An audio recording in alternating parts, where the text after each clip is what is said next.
The drill sergeant had found his favorite target, a quiet, middle-aged woman who seemed too soft for military life. For weeks he made her an example, piling on extra drills and public humiliation while the other recruits watched. She never complained, just absorbed the punishment with unsettling calm, until inspection day, when a visiting admiral asked for her by name. The sergeant felt his world collapse as she stepped forward, transforming before everyone's eyes. She wasn't just a recruit. She outranked him beyond measure. Now he stood frozen, watching as his career crumbled in an instant. From which city in the world are you watching this video today? If this story of hidden strength and dramatic revelation resonated with you, please consider subscribing for more powerful narratives that challenge our assumptions about leadership and courage. Rain hammered down on Naval Officer Training Facility, Breakwater Point, as buses unloaded the newest batch of recruits. The facility's reputation preceded it. 40% never made it through, and those who did were forever changed. The storm seemed fitting for what awaited them.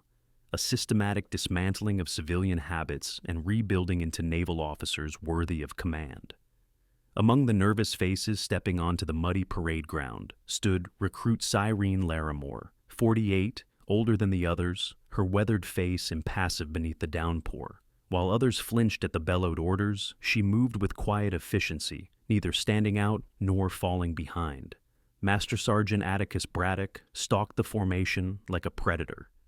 Third-generation military with a chest full of medals and a face carved from granite, he surveyed his new charges with practiced disdain. 22 years of breaking civilians into sailors had taught him to spot the weak ones immediately. "Name?" he barked, stopping before Larimore. "Recruit Larimore, sir," she answered, voice steady but unremarkable. Braddock's eyes narrowed. Something about her composure irritated him. Too calm, too measured. In his experience, that meant either exceptional or inadequate, and he'd already decided which. "Age?" he demanded. 48, sir." A cruel smile tugged at his mouth. Bit old for a career change, Larimore. Military's not a retirement hobby." "No, sir," she answered simply. He leaned closer, intentionally invading her space. "You will break here. People like you always do." Larimore met his gaze evenly. "If that happens, sir, I will have learned something valuable." Something in her response troubled him. Not insubordinate, yet not cowed either. Braddock made a mental note. This one would need special attention. The first day blurred into organized chaos. Recruits surrendered civilian possessions, received uniforms, underwent medical screenings, and began the disorienting process of military integration. Through it all, Larimore moved with surprising competence amid the shouting and confusion.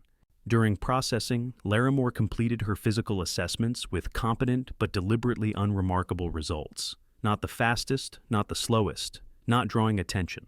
"Running from something or to something?" asked the medical officer, noting her age. "Just serving, sir," she replied.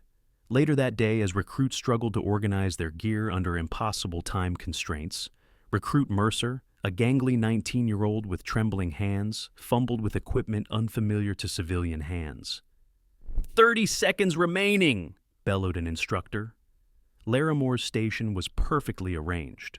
Without hesitation, her hands moved with practiced precision to assist Mercer when the instructors' backs were turned. The small act of cooperation didn't go unnoticed. "Larimore!" Braddock's voice cracked like a whip.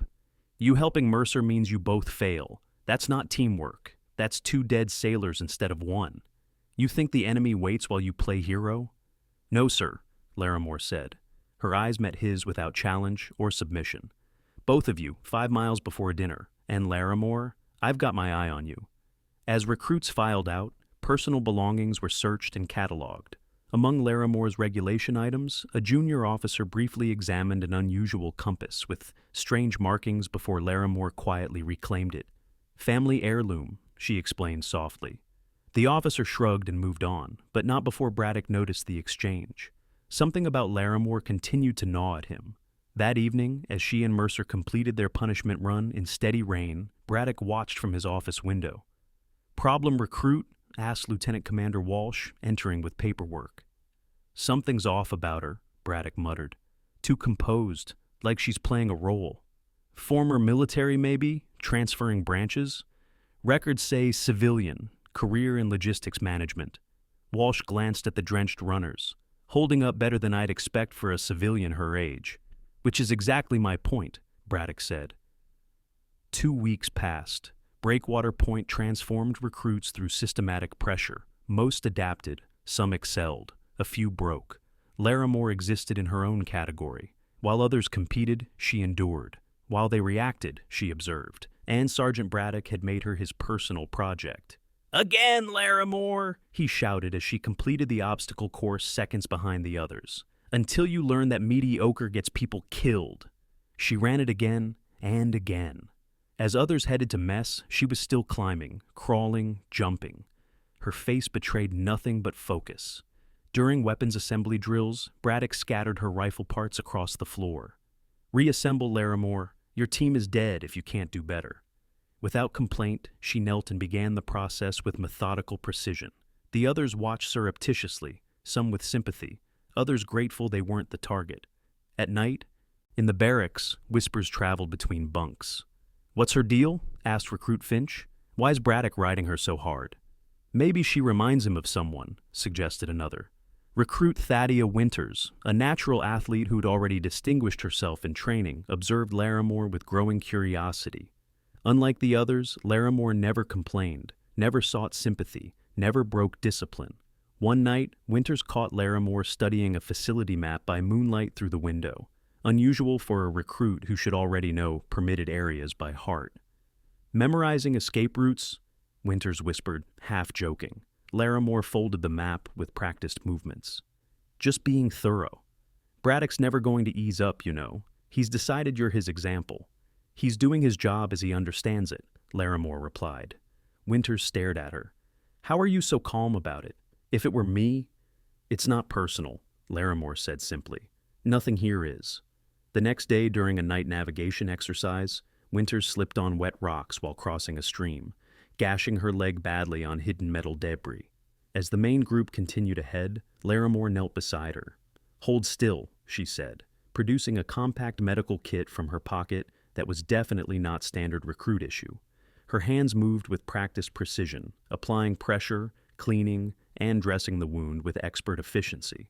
Winters stared. "Where'd you learn that?" Larimore's eyes flicked up briefly. "Different lifetime." "Larimore!" Braddock's voice shattered the moment as his flashlight beam caught them. "Unauthorized conversation during tactical exercise.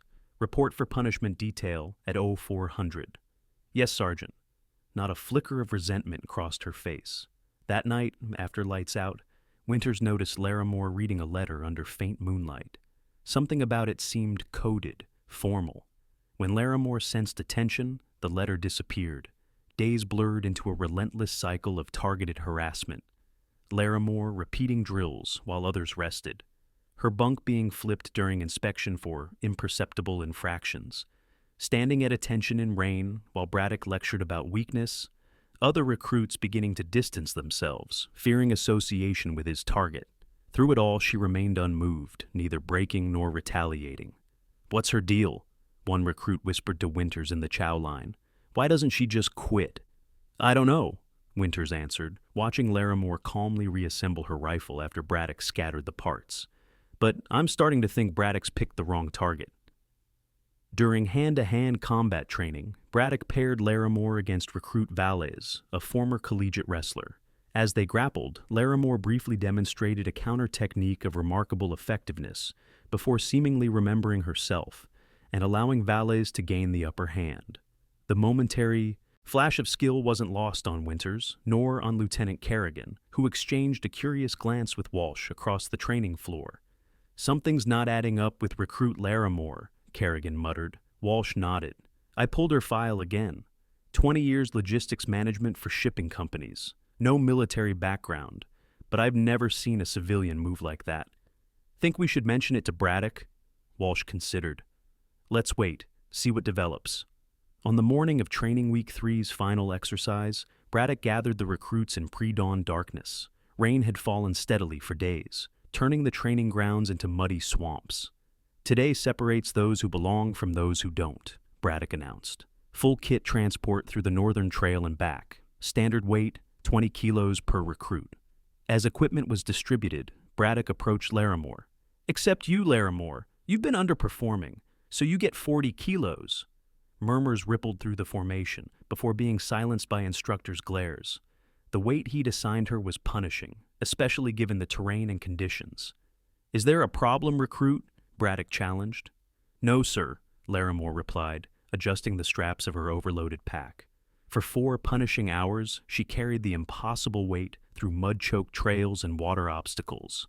Multiple times she fell, the weight driving her into the mud. Each time, she rose without complaint and continued. Other recruits finished the course and watched as she struggled with the final stretch, alone on the course, refusing to quit. When she finally staggered across the finish line, the last to complete but having refused to quit, Braddock knocked the equipment from her hands, sending it splashing into the mud. "Not good enough, Larimore. People like you are why we're losing our edge. You should have washed out on day 1. Covered in mud, exhausted beyond measure, she looked up at him with calm, evaluating eyes. "Perhaps you're right, Sergeant." Braddock turned to the assembled, shivering recruits. "Take a good look. This is what failure looks like." Back at barracks, as others showered and recovered, Winters found Larimore meticulously cleaning her muddied equipment. "That was wrong," Winters said quietly. "What Braddock did." "He believes he's preparing you for the worst conditions possible," Larimore replied, her movements methodical despite obvious fatigue. "You're defending him, after that?" Larimore paused, considering her words carefully. "Training reveals character, Winters, everyone's character." Later that night, Braddock sat in his office reviewing recruit files when Walsh entered. "Performance reviews for week 3, Walsh said, placing a folder on the desk. "Anything stand out?" Braddock asked, not looking up. "Winters continues to excel. Velez shows promise in physical disciplines but struggles with technical material. Finch improved. Navigation scores significantly." "And Larimore?" Walsh hesitated. "Despite the additional burdens you've assigned, her scores remain consistently middle range. Never exceptional, never failing." Braddock's eyes narrowed. "Too consistent. Almost like she's deliberately—" A knock interrupted them. Lieutenant Kerrigan appeared in the doorway. "Pardon the interruption. Just received word from command. Admiral Ellington will be conducting the inspection next week." Braddock straightened immediately. "Ellington himself? That's unusual for a routine review." "Apparently it's not routine. Full brass, formal inspection. They're specifically interested in our training methodologies." After Kerrigan departed, Braddock turned back to Walsh. "Something's happening. First Larimore, now an Admiral for a mid-cycle inspection." "Surely you don't think they're connected?" Walsh said. Braddock stared at Larimore's file. "I don't believe in coincidences." The next morning, Braddock arrived at the barracks for surprise inspection at DO 200. Recruits scrambled from beds, disoriented but responding to ingrained training. "Inspection formation, 30 seconds, he bellowed. As recruits rushed to comply, Braddock moved directly to Larimore's bunk. She was already standing at attention, uniform immaculate despite the hour. Their eyes met briefly, hers revealing nothing, his suspicious. "Your footlocker, Larimore. Open it." She complied without hesitation. Inside, everything was perfectly arranged according to regulations. Braddock searched methodically, finding nothing out of order except the curious compass. "This isn't standard issue," he said, holding it up.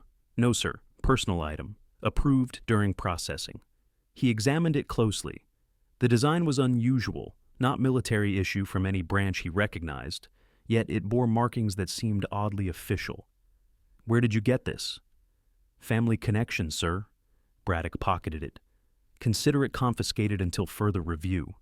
For the first time, a flicker of genuine emotion crossed Larimore's face. Concern, quickly masked. "With respect, sir, that item has significant personal value. Then you'll be motivated to earn it back," he replied, "assuming you last that long." The days before inspection transformed Breakwater Point. Buildings were painted, grounds manicured, equipment polished to gleaming perfection. Recruits drilled incessantly on parade ground maneuvers and inspection protocols. Through it all, Braddock maintained special focus on Larimore, determined to break through her composed exterior, Despite sleep deprivation, extra duties, and continued harassment, she maintained the same steady performance, never exceptional, never failing. The night before inspection, as recruits polished boots and brass for the 100th time, Winters approached Larimore. "I've been meaning to thank you," she said quietly, "for my leg.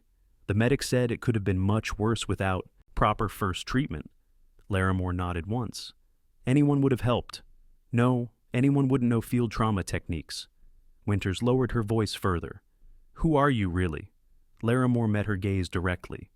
"Tomorrow will answer that question better than I can tonight." "What does that mean?" But Larimore had already returned to polishing her boots, face unreadable. Inspection day dawned clear and bright. A welcome change after weeks of rain. Sunlight gleamed off polished boots and brass buttons as recruits stood at rigid attention. After weeks of mud and sweat, Breakwater Point displayed military precision at its finest. Sergeant Braddock strode before his formation, pride evident in his bearing. Despite his methods, or because of them, his units consistently produced top technical scores. Today he'd showcase his best recruits, the ones who embodied his philosophy of uncompromising excellence. Larimore stood in the back row, uniform immaculate despite her continued special attention from Braddock. Dark circles under her eyes spoke to the Oro 200 inspection he'd surprised her with, but her posture remained perfect. A convoy of black vehicles approached. Officers with gleaming insignia emerged. At their center walked Admiral Ellington, stern and imposing, a legend in naval warfare strategy. "Attention on deck," Braddock commanded, though no one would dare relax in such company. The inspection proceeded methodically. Ellington and his entourage moved through the ranks, occasionally questioning a recruit, examining equipment. Braddock walked at the Admiral's elbow, highlighting his star performers. "And Recruit Orwick here achieved the highest marksmanship scores we've recorded in 3 years, sir." Admiral Ellington nodded appreciatively, but seemed distracted, scanning the formation. Finally, he turned to Braddock. "Where is Recruit Larimore?" Braddock blinked, momentarily confused. "Larimore, sir?" "Yes, Sergeant. Recruit Larimore. Is she not present?" "She's—" "Yes, sir. 3rd row back, 5th from the left." All eyes turned to Larimore, who maintained her forward gaze as protocol demanded. Ellington approached her directly, studying her face with intensity that made even seasoned officers nervous. "Recruit Larimore," he said, voice carrying across the now silent parade ground. "Sir, yes, sir," she responded, textbook perfect. Ellington stood before her a moment longer, then nodded once. "Report, Admiral." A collective intake of breath rippled across the formation. Braddock's face froze in confusion. "Sir," he managed, but Larimore had already stepped forward, her entire bearing transforming before their eyes. The slight stoop vanished, her shoulders squared, her chin lifted. Most striking was her gaze, the carefully neutral expression replaced by sharp, commanding intelligence. "Infiltration assessment complete, sir," she stated, voice now carrying natural authority. "I'll have my full report ready by, 0800 tomorrow." A junior officer hurried forward carrying a jacket with Admiral's stars. Another presented a cover with gold braiding. The transformation was completed as Admiral Cyrene Larimore took shape before their stunned eyes. From her pocket, she produced the small compass, now recognizable as a Special Operations Command medallion, and attached it to her uniform. "Thank you for maintaining operational security, Admiral Ellington," she said. "I believe we have much to discuss." Braddock stood rooted, face ashen, as understanding crashed over him. The recruit he'd spent weeks humiliating outranked him beyond measure. His mouth opened, but no words emerged. Larimore turned to him, her gaze level. "Master Sergeant Braddock, my office, 20 minutes." As the inspection party withdrew, the formation remained frozen in shock. Winters caught Larimore's eye and received the faintest nod of acknowledgement before the Admiral strode away, leaving behind a parade ground of stunned silence and one sergeant staring at the ruins of his career. Lieutenant Walsh was the first to recover. "Formation dismissed," he called, voice slightly unsteady. "Return to barracks and await further instructions." As recruits dispersed in murmuring clusters, Winters found herself surrounded by questions. "Did you know?" Finch asked, wide-eyed. "How could anyone know?" Winters replied. though she recalled the medical skill, the map study, the letter, signs that had been there all along. Across the grounds, the senior officers huddled in urgent conversation. Kerrigan approached Braddock, who hadn't moved from his position. "Sergeant," Kerrigan said quietly, "you've been summoned." Braddock's face had gone from ashen to stone. "I'm finished, aren't I?" Kerrigan chose his words carefully. "I'd prepare for significant changes, yes." Inside what had been the senior instructor's office just an hour before, Admiral Larimore now sat behind the desk. The transformation was remarkable. In her formal uniform, with command insignia, she emanated natural authority. Several high-ranking officers stood at attention while she reviewed documents on a tablet. "Gentlemen, I appreciate your discretion during this operation," she said, looking up. "Admiral Ellington, your cooperation was essential to maintaining cover." Ellington nodded. "When command informed me of the operation's scope, I had concerns. But your results speak for themselves, Admiral Larimore." "It was necessary," she replied. "We couldn't address the pattern without understanding it firsthand." A knock at the door interrupted them. Lieutenant Kerrigan entered. "Master Sergeant Braddock, as requested, Admiral." "Send him in," Larimore said. The other officers filed out, leaving her alone when Braddock entered. He marched to the center of the room and stood at rigid attention, staring at a point on the wall above her head. "Master Sergeant Atticus Braddock, reporting as ordered, ma'am." Larimore studied him silently. The man who had spent weeks attempting to break her now stood before her, his career in her hands. She let the silence stretch, knowing exactly how it felt to stand under evaluating eyes. "At ease, Sergeant," she finally said. Braddock assumed the position, feet shoulder-width apart, hands clasped behind his back. His face remained carefully expressionless. Larimore leaned forward. "You don't recognize me, do you?" Confusion flickered across his features. "Ma'am, beyond the past 3 weeks as your recruit, we've met before. Task Force Helios, 2018. You were part of the security detail for our operational planning." Recognition dawned slowly. "The Pacific deployment. You were the strategic operations commander." "I was, and now I'm here because of a pattern that emerged from that command structure." She opened a file on her desk. 3 promising officers. All graduated top of their class under your instruction. All suffered catastrophic leadership failures in the field within their first year of command. Braddock's jaw tightened, but he remained silent. Lieutenant Abernathy, star recruit, perfect scores, froze during an engagement in the South China Sea. His indecision cost 2 sailors their lives. She flipped to another page. Lieutenant Commander Rousseau, another one of your exemplary graduates. During Hurricane Evacuation Protocol Epsilon, she broke down completely, unable to adapt when standard procedures failed. Civilian casualties resulted. Another page. Lieutenant Javier, when his vessel encountered unexpected hostile conditions, he maintained rigid adherence to protocol, even as circumstances required adaptation. The incident required intervention from higher command. She closed the file and fixed Braddock with a steady gaze. The common denominator, all were shaped by your training methodology. All displayed the same critical flaw: inability to adapt under genuine pressure. Technical skills excellent. Psychological resilience non-existent. Braddock's posture remained rigid, but his voice held a defensive edge. "My methods produce results, Admiral. The highest technical scores in the fleet. Yes, and the highest rate of command failure within the first operational year."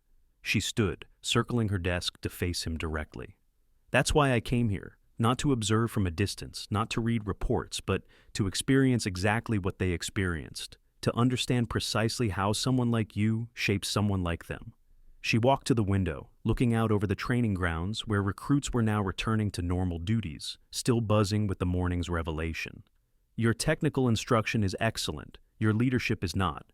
You confuse fear with respect, Sergeant. You've taught them that risk means humiliation, that innovation invites punishment, that seeking help signifies weakness. When faced with true uncertainty, not the manufactured challenges of your training, they collapsed.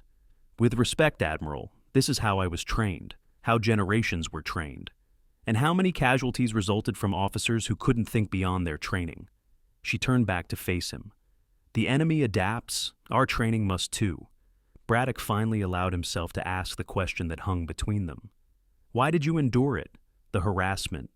You could have stopped at any time. Laramore's expression softened marginally. Some lessons can't be taught, Sergeant. They must be experienced. I needed to understand exactly how it felt to be on the receiving end of your methods. No report could have captured that. She returned to her chair. Your records indicate you're 6 months from retirement eligibility.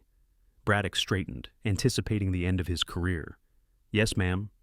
You're being reassigned to the Leadership Reformation Program at Annapolis.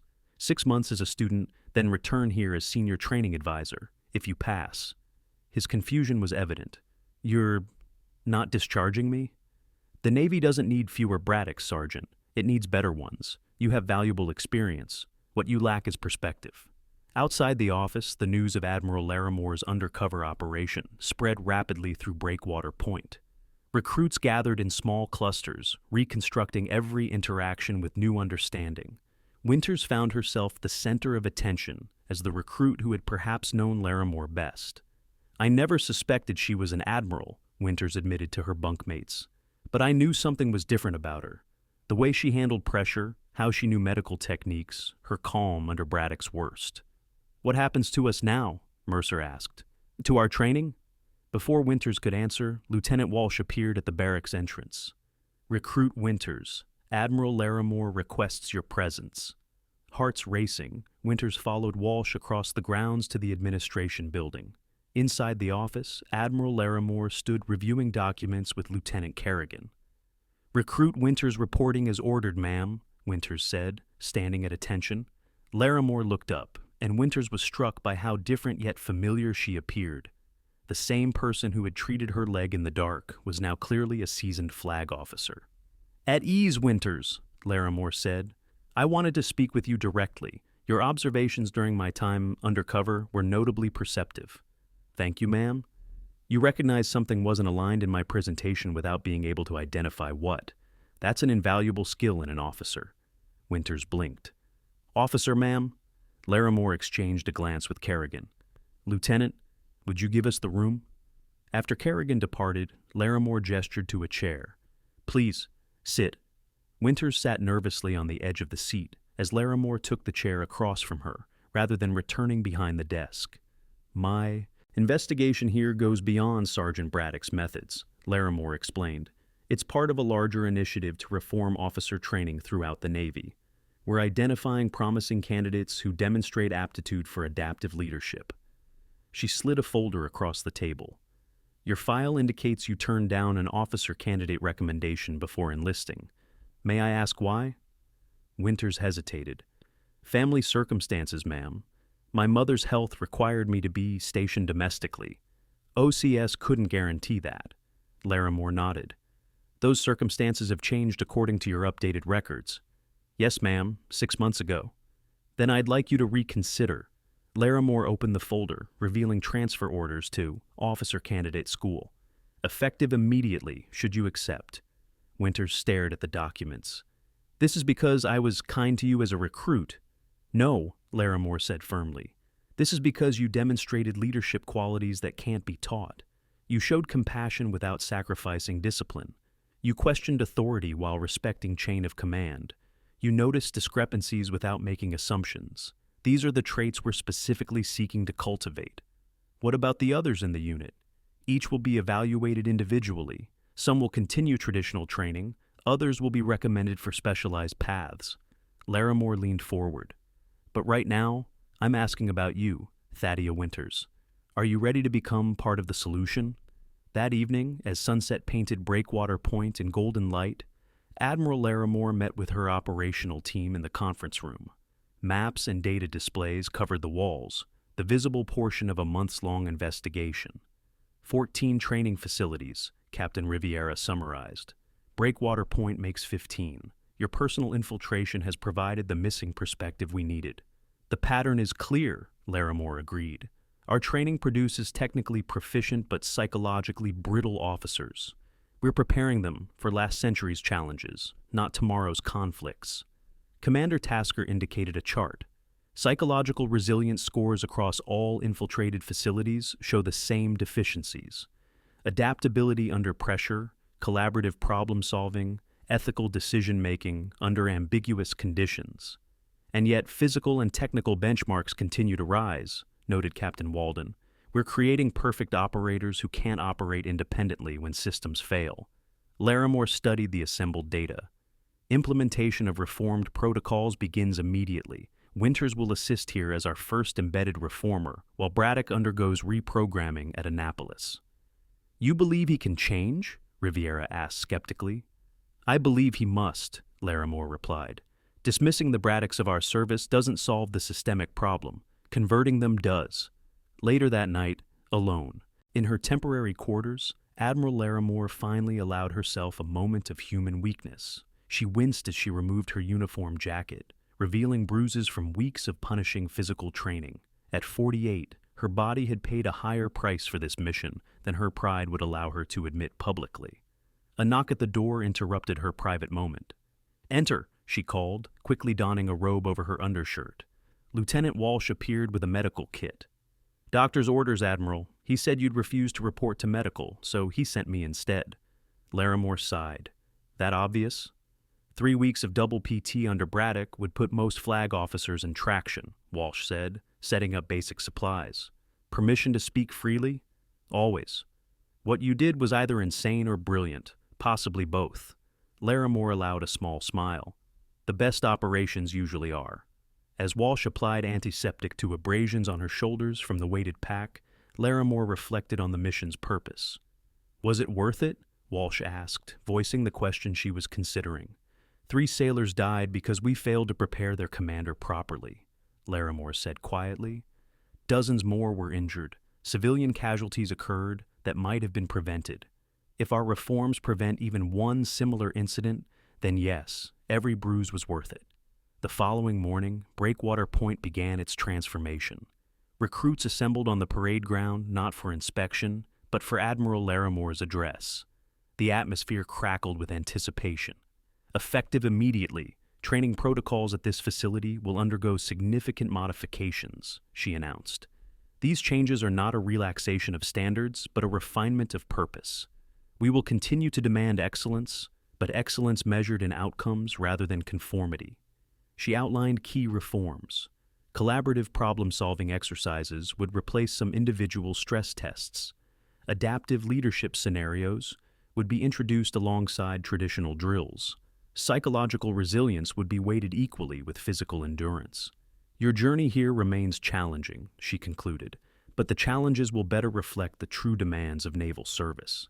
Not just following orders, but knowing when and how to adapt them. Not just enduring hardship, but thriving amid uncertainty. As recruits dispersed to begin this new phase of training, Lieutenant Kerrigan approached Winters with revised schedules. Admiral Larimore wants you to lead the first collaborative exercise this afternoon. She says you've already demonstrated the principles she wants to cultivate. Across the grounds, Walsh escorted Master Sergeant Braddock to a waiting vehicle. His expression was unreadable as he surveyed what had been his domain for over a decade. Your career isn't over, Sergeant, Walsh said quietly. Just transforming, like everything else here. 22. Years of doing what I thought was right, Braddock replied. What if I can't adapt to this new approach? Walsh glanced toward the administration building, where Admiral Larimore stood, watching the transition unfold.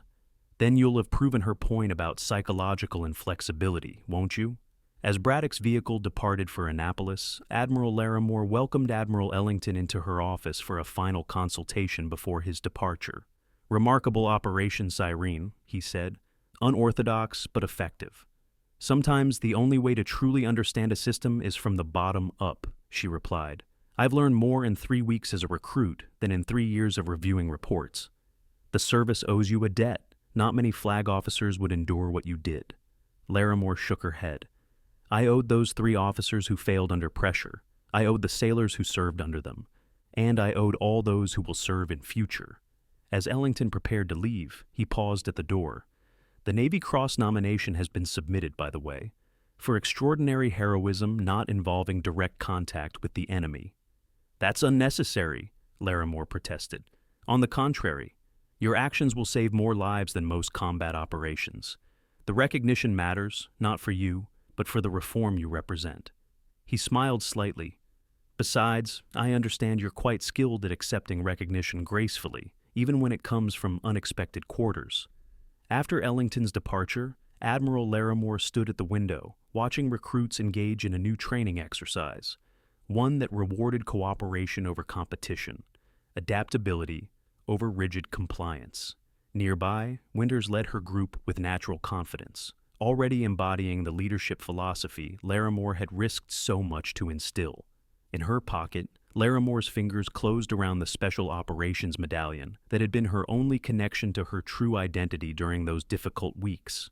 The small token had reminded her daily of her purpose when Braddock's harassment had tested even her considerable discipline.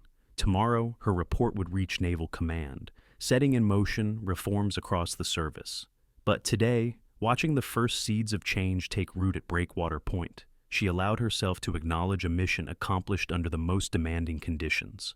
Not on a distant battlefield, but here on familiar ground, fighting for the future of the service she had dedicated her life to improving. The nameplate outside the senior instructor's office had already been changed. Admiral Cyrene Larimore, Naval Special Operations Command. Inside, Braddock stood at rigid attention, staring straight ahead as Larimore reviewed notes on a tablet. The silence stretched painfully. His career, his identity, hung by a thread. Finally, she set the tablet down. "Do you know why I was here, Sergeant?" "No, ma'am." "Admiral, ma'am." 3 promising officers, all graduated top of their class under your instruction. All suffered catastrophic leadership failures in the field within their first year of command. She rose, circling her desk to face him directly. Technical skills excellent. Psychological resilience non-existent. When faced with true uncertainty, not the manufactured challenges of your training, they collapsed. One ended with casualties. Braddock swallowed hard. "I stand by my methods, Admiral. The field is unforgiving. So is your training, and that's precisely the problem." She leaned against the desk. "Your technical instruction is excellent. Your leadership is not. You confuse fear with respect, Sergeant. Those officers feared failure more than they valued success. They couldn't adapt because adaptation means risk, and you've taught them risk means humiliation."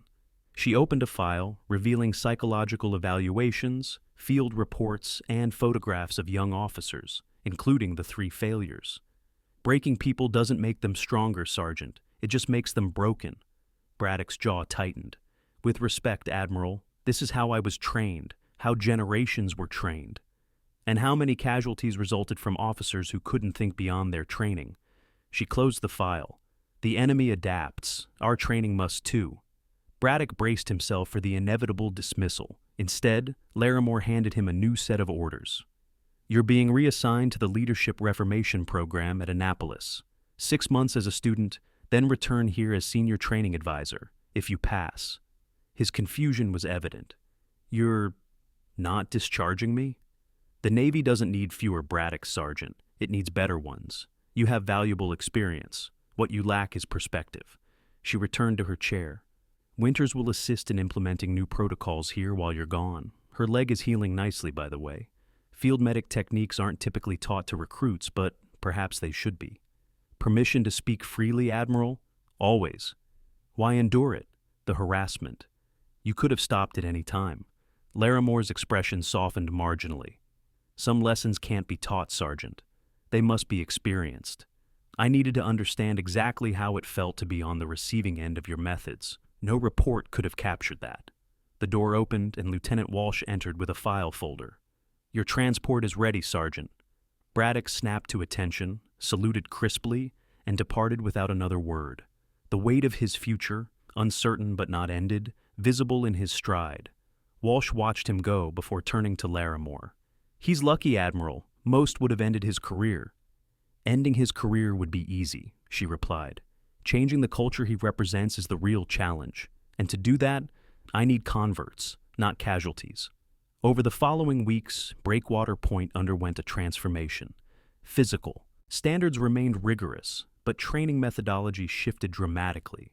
Where before stood a single drill instructor bellowing at a formation. Now, small groups tackle complex problems under rotating leadership. Traditional obstacle courses were supplemented with scenarios requiring teamwork and creative thinking. Winters thrived in the new environment. With her officer candidate school acceptance deferred by 3 months at Laramore's request, she became the bridge between the old system and the new. Someone recruits trusted and instructors respected. "They're adapting well," Winters reported one afternoon, joining Admiral Laramore on the observation platform overlooking a tactical exercise. Below, teams navigated a complex scenario involving civilian evacuation under ambiguous conditions. "Adaptation is precisely what we need," Laramore replied, watching a recruit named Finch coordinate between teams, despite a simulated communications failure. That's what was missing before. Technical excellence without adaptability creates fragile leaders. "Like the ones who failed after Braddock's training," Laramore nodded. "Lieutenant Abernathy scored perfect marks in every assessment. But when his real-world scenario didn't match his training parameters, he froze. 2 deaths resulted from that momentary paralysis." Winters considered this. "Do you think Sergeant Braddock can change? Really change?" "That's what we're about to find out," Laramore said, checking her watch. "His shuttle should be arriving now." After 6 months at the Leadership Reformation Program at Annapolis, Master Sergeant Atticus Braddock returned to Breakwater Point. As his vehicle passed through the gates, he noted the physical changes immediately. New training facilities had been constructed. The old obstacle course remained, but was supplemented by structures designed for team challenges rather than individual endurance. Lieutenant Walsh greeted him at administration. "Welcome back, Sergeant." Braddock nodded, taking in Walsh's relaxed but professional demeanor. "The place looks different." "More than you know," Walsh replied. "Admiral Laramore is waiting in the conference room." Braddock had spent 6 months preparing for this moment. His time at Annapolis had been both humbling and revelatory. Decades of certainty had been challenged, dismantled, and reconstructed. Whether the result would satisfy Laramore remained to be seen. The conference room contained a small group: Admiral Laramore, Lieutenant Kerrigan, Lieutenant Commander Riviera, and, to Braddock's surprise, Winters, now wearing officer candidate insignia. "Sergeant Braddock," Laramore said, rising to greet him. "Welcome back." "Thank you, Admiral." He stood at attention, more from habit than protocol. "At ease," she said. "Please join us." The table held documents detailing the reformed training protocols now in place at Breakwater Point. Data displays showed comparative metrics from before and after implementation. "Technical proficiency scores remain high," Riviera noted, indicating a chart. "Physical readiness standards unchanged. The difference is here." He highlighted another section. "Psychological resilience metrics up 28%. Collaborative problem-solving effectiveness increased 35%. Most importantly," Laramore added, "error reporting has increased 90%. Braddock frowned. "Error reporting? That's a positive metric?" "It is when it represents a willingness to acknowledge mistakes without fear of disproportionate punishment," Kerrigan explained. "Recruits who can admit errors learn from them. Those who hide them repeat them." Winters added, "The culture has shifted from fear of failure to emphasis on recovery and adaptation."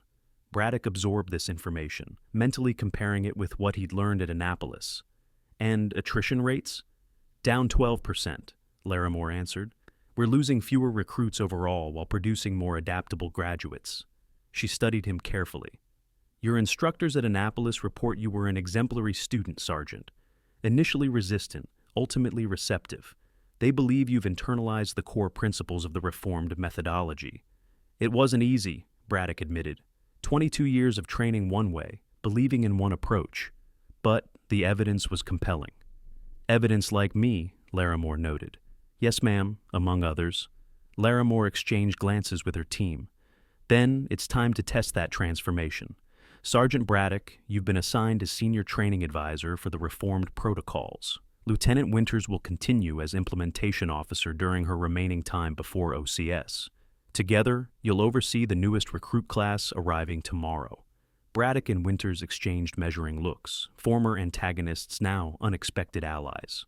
"I've never trained recruits any other way," Braddock said carefully. "Which is precisely why you need to," Larimore replied. The most powerful testimony comes from the converted, not the convinced. The next morning, buses arrived carrying a new class of recruits. Rain fell steadily, creating conditions remarkably similar to the day Larimore had arrived as Recruit Larimore 6 months earlier. Braddock stood watching the nervous faces disembark, feeling the weight of habit and history. How many times had he used these first moments to identify targets, select those he deemed weak, begin the process of breaking them down? The impulse remained, but now accompanied by new awareness.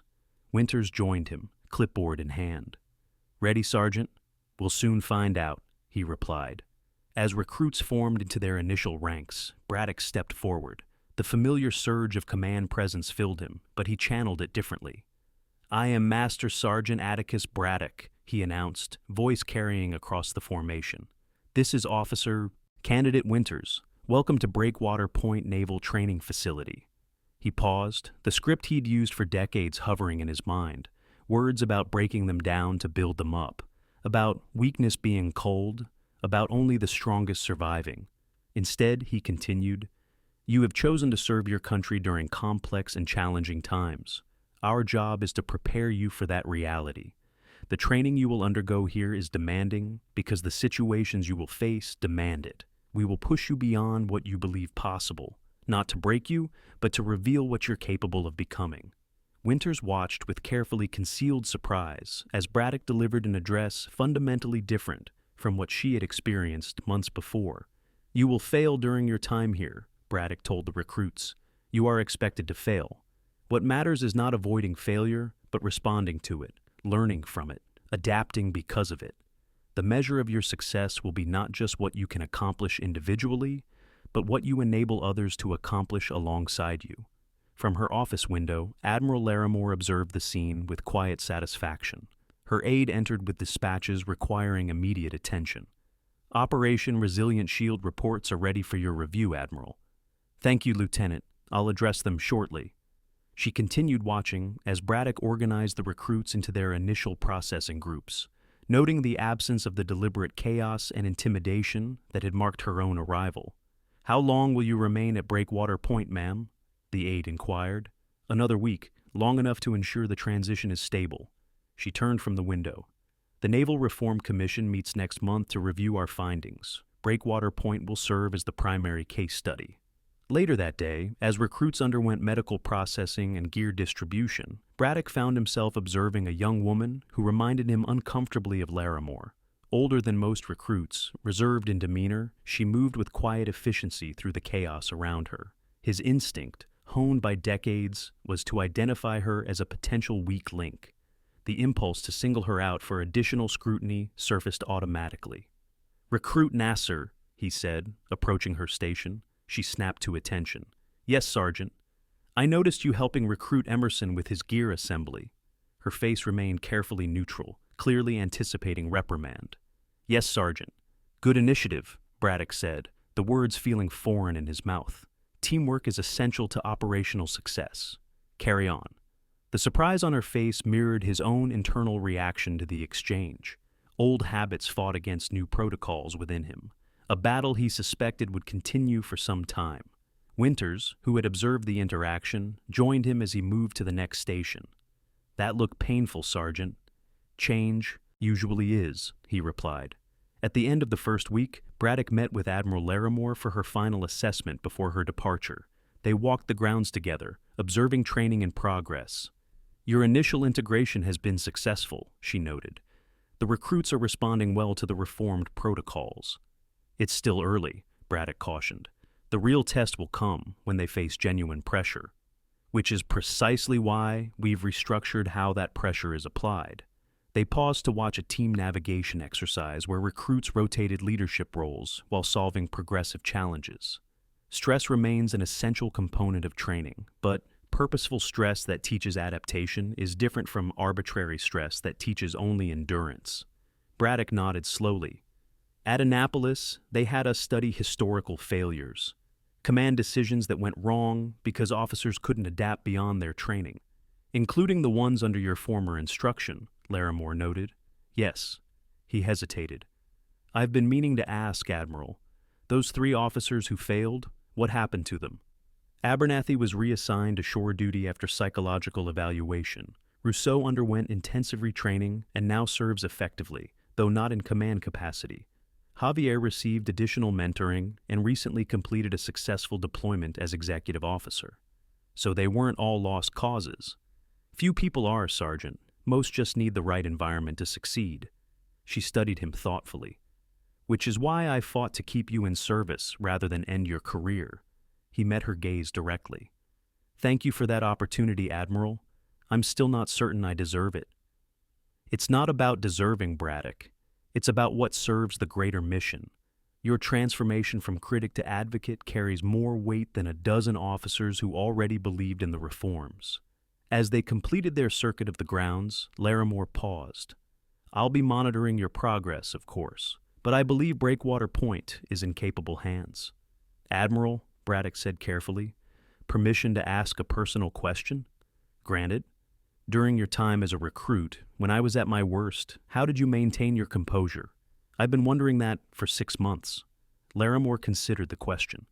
I've faced worse pressure in command situations, but more importantly, I understood something you didn't at the time, which was that your methods revealed more about you than about those you targeted. True strength isn't measured by how much punishment you can deliver, but by how much purpose you can maintain under pressure. 6 months later, Breakwater Point hosted a graduation ceremony for its first class trained entirely under the reformed protocols. Technical scores remained exemplary. Physical standards had been met or exceeded, but most significantly, psychological assessments showed marked improvement in adaptability metrics compared to previous classes. The ceremony was attended by Admiral Ellington and other brass interested in the outcomes of what had become known informally as the Larimore Method. Among the distinguished guests sat Admiral Cyrene Larimore herself, now heading the Naval Officer Training Reform Commission established after her undercover operation. Lieutenant Thadia Winters recently graduated from Officer Candidate School and returned to Breakwater Point as Junior Training Officer, joined Braddock on the review stand. They look sharp, Sergeant, she noted, as the graduate stood at attention. They are sharp, he agreed, different from what I would have produced a year ago. Better or worse? Braddock considered the formation. Different, more adaptable, less brittle. Time will tell if that translates to better performance under real conditions. After the ceremony, Admiral Larimore approached them. Impressive results, Sergeant Braddock, Lieutenant Winters. Thank you, Admiral, they replied in unison. Walk with me, she requested. As they strolled away from the dispersing crowd, Larimore revealed the purpose of her visit. The Commission has reviewed data from all 15 reform sites. Breakwater Point shows the most significant improvement in key metrics. We're designating it as the model for fleet-wide implementation. Winters smiled. That's excellent news, Admiral. It also means increased scrutiny, Braddock noted. Indeed. Which is why I've requested both of you join the implementation team. Lieutenant Winters as methodology officer, Sergeant Braddock as senior training consultant. Braddock's surprise was evident. You want me to help implement this across the fleet? Your perspective is uniquely valuable, Sergeant. You've lived on both sides of this transformation. There's no more powerful advocate than someone who once stood in opposition. As they reached the memorial garden where fallen sailors were honored, Larimore paused before a recently added plaque commemorating those lost under Lieutenant Abernathy's command. This is why it matters, she said quietly. Not just performance metrics or psychological assessments, but lives preserved through better preparation. Braddock studied the names, feeling the weight of his indirect connection to their loss. I understand that now, Admiral. I didn't before. Understanding is the beginning of transformation, Sergeant, for individuals and institutions alike.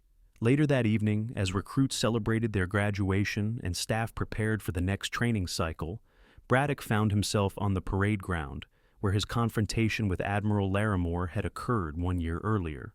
The space looked the same, but everything it represented had changed. Winters joined him, both lost in their own reflections. Hard to believe it's been a year, she said. Sometimes it feels like yesterday, Braddock replied. Other times, like a different lifetime. Do you ever regret it, how you treated her? He considered the question carefully. Regret implies I would have acted differently knowing what I know now. Of course I would have. But that's not how growth works, is it? We become better through our mistakes, not by avoiding them. Spoken like a reformed training officer, Winters said with a slight smile. Reformed but not perfect, he acknowledged. I still catch myself falling into old patterns, judging too quickly, confusing toughness with effectiveness. The difference is you catch yourself now. In the distance, they could see Admiral Larimore in discussion with Admiral Ellington near the administration building. Her undercover operation had not only transformed Breakwater Point, but was reshaping naval training throughout the service. The impacts would be felt for generations of officers to come. She could have ended my career with a word, Braddock said quietly. Instead, she offered a chance to be part of the solution. That's what real leadership looks like, Winters replied, seeing potential where others see only problems. The next morning, as Larimore prepared to depart, she took a final walk through the training grounds. New recruits were already engaged in first-day activities, the cycle beginning again with subtle but significant differences from the one she had experienced. Braddock joined her, walking in comfortable silence until they reached the obstacle course, where he had once forced her to repeat drills until exhaustion. We've modified this, he explained. Still physically demanding, but with tactical decision points integrated. They have to think while exhausted, not just endure. Excellent adaptation, she approved. That reflects real operational conditions. As they completed their circuit, Braddock offered his hand. Thank you, Admiral, not just for saving my career, but for showing me a better way to serve. Larimore shook his hand firmly. Thank you, Sergeant, for having the courage to change. That's rarer than most people realize.